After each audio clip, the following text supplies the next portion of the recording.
Paul was telling me you have to take it from the bottom and bring it up. I was like, okay, let's go.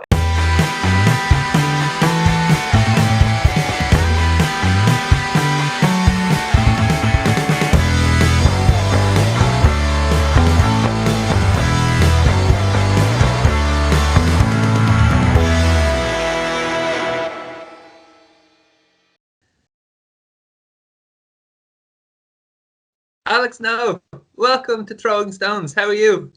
I'm good, thank you. And you? I'm good. I'm not too bad. Excited to have you on as a guest. How have the past year? Has the past year been with no rugby? Difficult. I think it's the same for everybody, but I'm fine. I mean, I'm in good health. I'm still working. Everything is good here, so yeah. But still difficult, yeah. Yeah, absolutely. No, really looking forward to hearing about your story. Like, you've got an interesting career when you started in France, then you moved to Ireland, and played rugby with Greystones, and you're successful with the club as well. So really looking forward to discussing all of that. You're from the southeast of France, like the rugby hotbed. Tell me a little bit about like your village and the rugby there.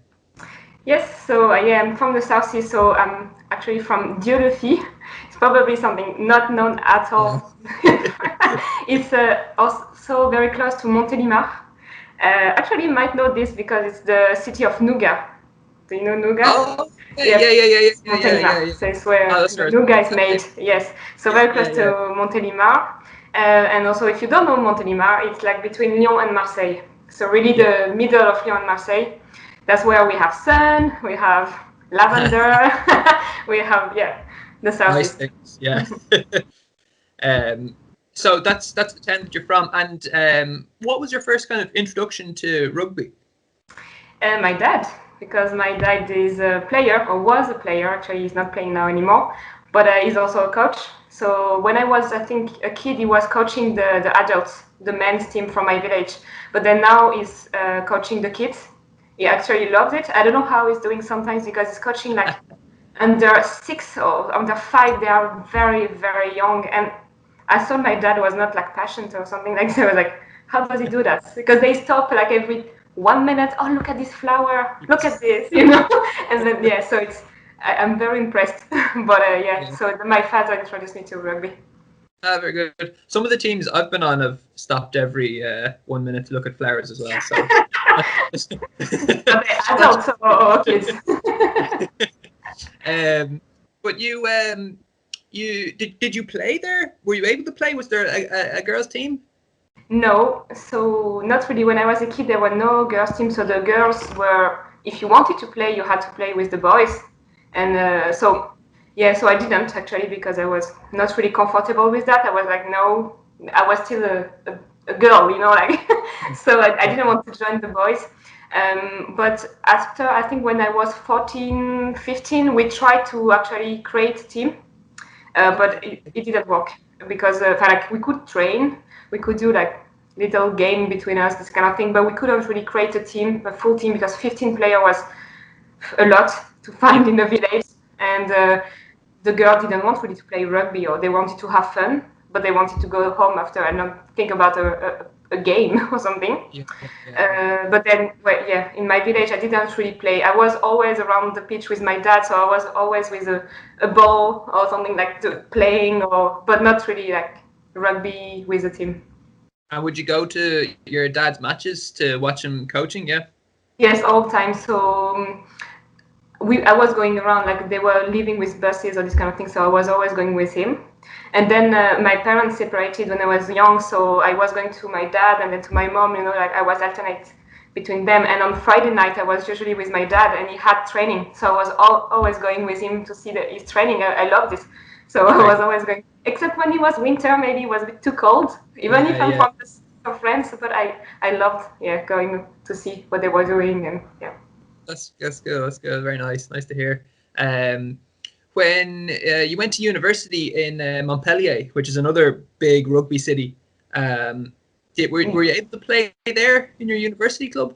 Yes, so I played a little bit the same. I joined because I was for my master degree in Montpellier, so for 2 years. But unfortunately, I was doing also placements at the same time, so I was moving a lot, and it was quite difficult to stay in the team and play games and train. I think because it's like a team game, we have to be there like at trainings. We have so it was difficult. Yeah, it was difficult for me to join and say no, I'm not here. No, I'm not here. I had to be available for the team. So I joined a few trainings, but I never had the chance to actually play games with them because actually I left to Ireland after that. So, okay, very good, very good. So you were in Montpellier studying, and then you moved to Ireland. Was that to study here or to work here? I was working. I came for a placement, so it was my second year of master degree. So I came, I think, February 6 years ago. So it was February 2015. Yes. Yeah. Yeah. Trying to think. Yes. So yeah. That's exactly 6 years. Yeah. Exactly. Actually, my Facebook told me yesterday, like a memory, and it was when I was taking the plane to come wow. here. So No yeah. way. So 6 years ago. Did you know anybody in Ireland? Why did you choose here? No, I didn't know at all. It was just because of work, because I knew the company here that I was gonna go work for. It was really good for me. Like French people, they are not good with English at all. So, so I knew because I have a master degree in chemistry, and I knew for scientific reason and everything, like for science, we need English. Like I mean, to read articles or whatever. So I knew I wanted to learn English or improve my English because my English was crap, and I was like, okay, I need to go abroad. And that I had this opportunity with this company that was well known in my area. So I say, yeah, let's go for 6 months, and then I'm still here. yeah. Wow. So, were you coming first to Dublin, to Greystones, or where did you first arrive? Bray, straight away in Bray. I've been in Oh, Bray for Bray. 6 years. Yeah, the company is in Bray actually. So Oh, wow, very good. Yeah, so I was at the beginning sharing a house, like renting in different families or this kind of thing, and then now I have my own apartments. But yes, so I arrived in Bray, I stayed in Bray, and I'm still in Bray. Wow, very lucky.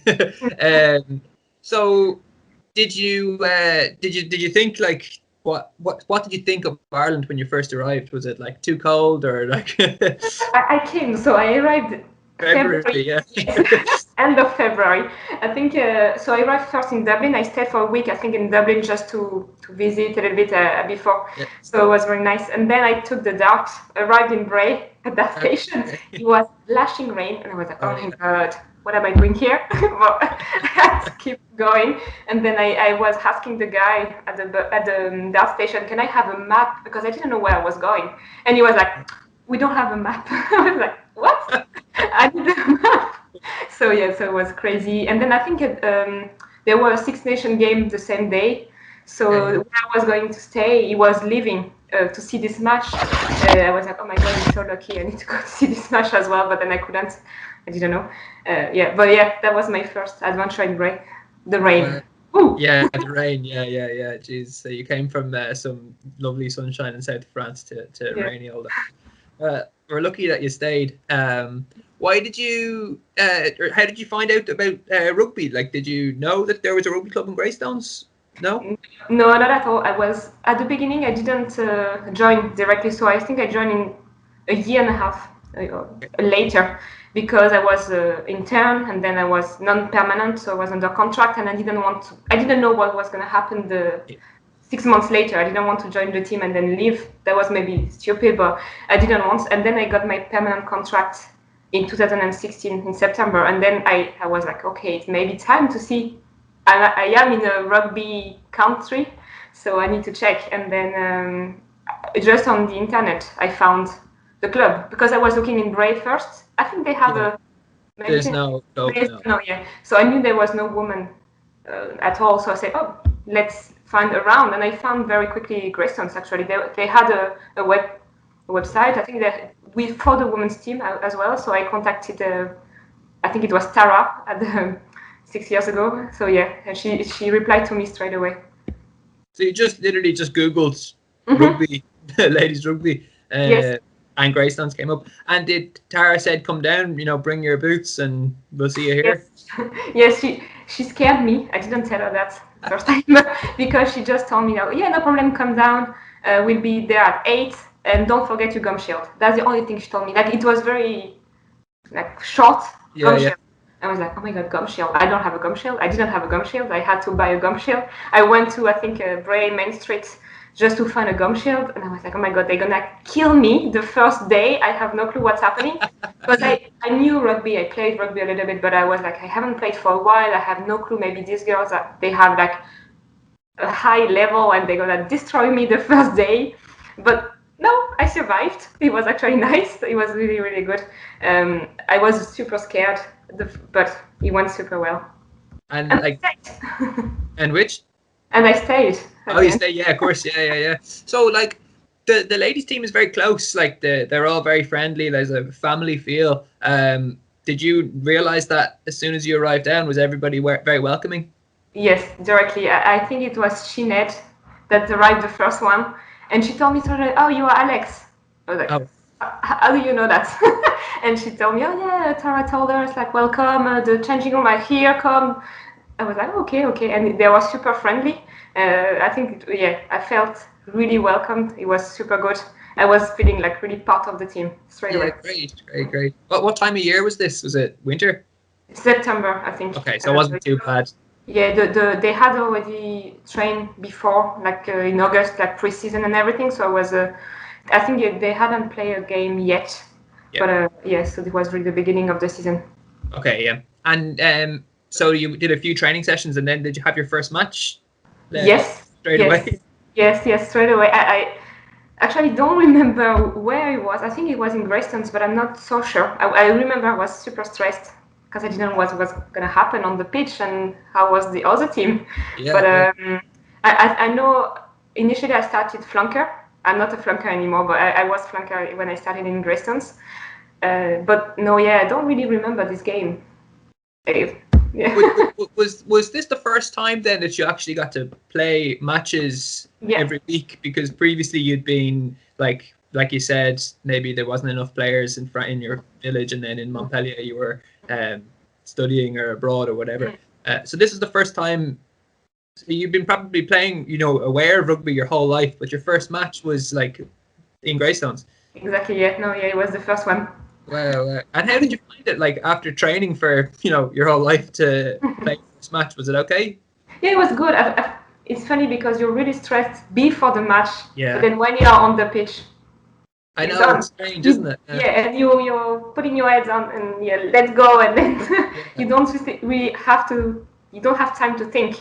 You just have to go, and then so the ball is coming to you, you grab it and you run, and that's it. So it was great.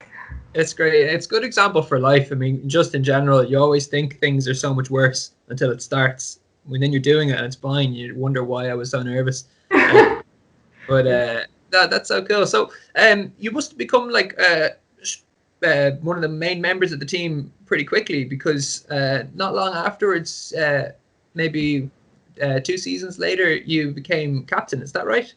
Yes. So 2018.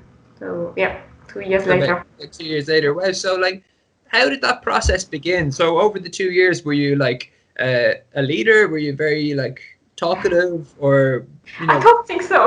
I don't know. I actually don't know. I think maybe I'm wrong, but I think I'm quite quiet. Okay, People would say no, it's not true, but I like to look and process and I talk if I need, but I won't be the first one to talk. I would say I will wait. But I was quite surprised. I was like, why me? I don't speak English, guys. No. Don't ask me. Who was the captain when you first came down? Janet. I think the first season I played. Was she's very welcoming, and she she was super good. I think she actually stopped because she was pregnant. Oh, very good. She was waiting for first baby. Okay, very good. So, she's kind of one of the early leaders from that team. I remember, all right. But you were gotten a phone call from Paul Mahan Yeah. You were telling me you were out in Bray. Were you in the Martello? Yes, I was. You know, like it was for the World Cup, the soccer World Cup. Oh yeah. I think the French team probably won this World Cup actually, but Yeah, they did. Yeah. it was not the final, but it was like, I don't know, a game. I can't remember what was the game actually. And I saw Paul calling me, and usually I don't think he was calling me at this time. After when I was a captain, yes, he was calling me more often, but usually he was not calling me. Especially in July, we were off. I mean, we were not training, so I said, why he's calling me? So I just went out, answered, and he was telling me, oh yeah, we think that you could be the next captain for next season. I was like, are you kidding me? What are you talking about? And then he was like, oh yeah, you'd be great. Do you accept? And I say, of course I accept. I have to. I mean, I was freaking out, but I was also, that's super good. It's super good experience for me. So yeah, I did it, and then it was amazing for the next 2 seasons actually. So next 2 seasons. Do you remember your first few matches as captain? No. No. No, like, honestly, I don't remember. The thing is, I know I had to go to see the referee, and that was the most stressful part maybe for me, because you don't realize that maybe we are not Irish or English, or we don't have a good English, and they talk to you like blah blah blah blah blah blah, and I was like, yes, okay, okay, and even when I don't know how you say that. No, they point us. Exactly this. Yeah. And they're asking me tail or heads, I think. And heads or tails. Yeah, and that's the vocabulary I don't have, because I have my scientific vocabulary or chemistry. Vocabulary, yeah. But like a toss or whatever, I'm like, yeah, go ahead. And I was letting the other girl doing this because I have no clue. But yeah, that's the thing. And also when in the changing room, the girl are like, okay, Alex, you talk. Me? Is it me? Are you talking about Alex? And I was like, okay. So that was the stressful part. But then when you're on the pitch, everything is going well. Everybody knows what they have to do, and yeah, everything is all right. Yeah, absolutely. It's funny that your team has so many different backgrounds, people, different ages, different jobs, different countries. Like, is it difficult to kind of get everybody in the same direction, or is it just manageable? Like, did you take any onus at doing that? I think it was amazing. Actually, it's not difficult. I think for me, maybe because I'm also the foreigner, I don't know, but it was actually amazing because Irish people, or the Irish girl, they welcomed us very well. We have moms, we have very young ladies that are still in, not school, you say universities. And we are all very close. I mean, it's amazing. Then we have people that play rugby, like Janet. I think she was playing when she was a kid, and some like me, or with a bit of experience, but not that much. And then some people that have no clue about rugby. They came the first time to training, and they don't know that the ball has to go backwards. So we have to teach them everything, and that's amazing because we're not playing the World Cup or anything. We're just here to have fun, and so it's fine. And then it's so good to have different personalities, and some people will be very competitive, some of them will be more at the back and say, go ahead girls, and I'm just watching, or so it's really good. Yeah, that's brilliant. That's what it's all about, I think, isn't it? Like, just bringing everybody together, a common goal. You were successful in your second year as captain, is that right? Second year. Or was it the first year? When it was the first one, because actually the second season it was stopped because of COVID. Okay. Yeah. So your first, your very first season, you won the Leinster Shield, Leinster Plate. Yeah. So that was your first year. Wow, very good. What are your memories of that season and like progressing through to the final? Oh, it was cool. I mean, it was so cool. It was. We went to Donnybrook, I think, for this final, and we knew it was for us. Like we knew the other team, and we knew we could win this game, and we had to do everything to win, because it was the first time, I think, for Greystones Rugby Club to bring back this place. So we were super excited, but at the same time we had to stay focused. But we went out. I think it was a super windy day. It was beautiful, but very windy. So not the best for us at the back, but we were like, stay close, that's gonna be fine. And actually, it worked very well. I don't know the synergy. I don't know if you say that between all the girls. Like we were really united, and it went very well. We scored a lot of tries, and then we were like, oh my god, we are destroying them. That's so cool. And then so then at the end they were giving me the plate and everything. I had no clue again what I was supposed to do with that. I was like, oh, I had to lift. And Paul was telling me you have to take it from the bottom and bring it up. I was like, okay, let's go. And, like I was a bit, I didn't know what I was doing, but yeah, you follow and then you say yes, and that's it. Yeah, wow, very good. So like that must have been like one of your best memories for Greystones. Yeah, that was really good. I think we have a lot of memories. I mean, I have a lot of memories with the girls. I mean, it was crazy. We did so many games, after games, like parties in the club or in the Martello or wherever. We went a few times in tours, like not very far. We've never been abroad. I think we don't have the money, or because also we're coming, like we have moms or this kind of thing. We can't go away like this. It was too difficult for us. But yeah, it was a lot of memories. Yeah, that's very good, very good. So, so you said you've been on a few tours. Where have you gone? Don't ask me that. And I'm just following the girls. I don't know what to do. Yeah. Okay. We I think the first one. Wait, I need to think. I know once we actually stayed in the club. It was a good. Yes, because we said like we need to gather anyway, so let's do some games in the club, drinks, and that's it. Oh yeah. In the club, and it was great. And then we also went to in the Wicklow Mountains to like a camp or something like this, and we had 2 houses, and we were sleeping over there for the weekend, and that was super nice. And the last time we did again in the club because it's fun. Absolutely, yeah. No, may as well do it there. Yeah, why not? The Go Quest, I think in like all together, so that was great. When you won the plate, did you have a party afterwards? Yes, so we came back to the club again. The club. It's a pattern. We went back to the club, and then I had Paul like briefed me before and say you have to. Everybody will get in the room, and then you have to get it after us with the plate. I didn't know, so I was like, okay, let's do that. So did you walk in with holding the plate and everyone was cheering? That was great. Yeah. That's really good, really good. So the second season then was interrupted, I guess, because of COVID, but you still would have played a good few matches, did you? Yeah, we played the full. No, not actually the full. Yeah. Almost the league. I think was almost. We missed maybe a couple of matches at the end, but it was stopped. We didn't play the cup at all. Like, I think. Nothing. Yeah, we stopped in February, March. And that's it. Time. Yeah. So, do you plan to still play rugby like going forward? But I hope. I don't know. At the moment, we didn't train at all. Yeah. Like for a little while. So no. Yeah. But yeah. Why not? Did you played one match this season? Did you? Yes.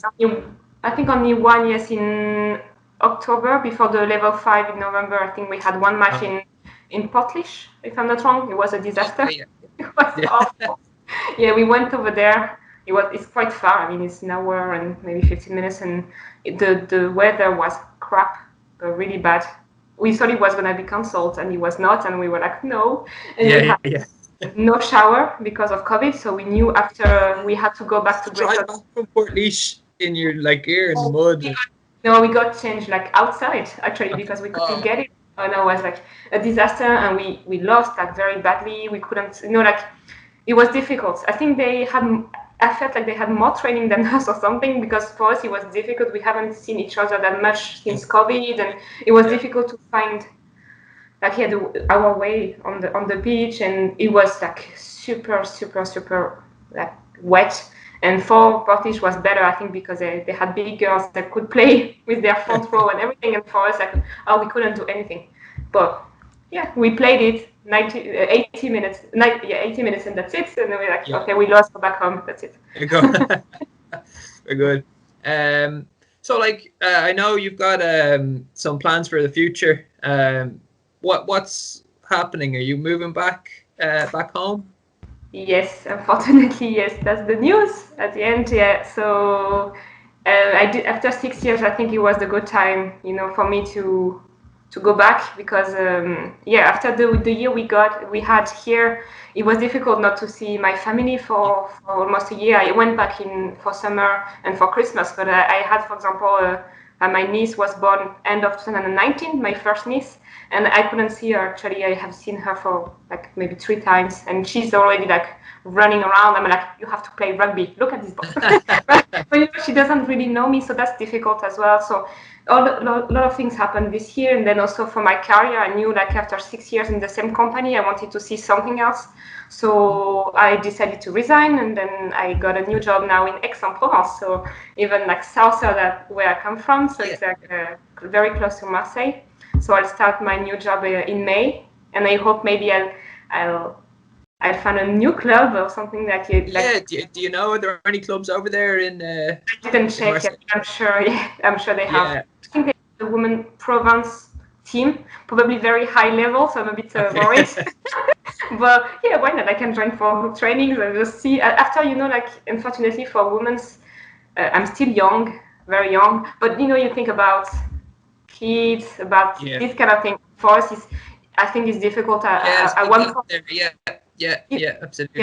Even for my body, like it's a physical game, and then you're getting injured, and then you have to go to walk the day after, and you can walk, and everybody's looking at you. Well, you have a black eye. You're like, oh, sorry, and especially I work in a cosmetic company.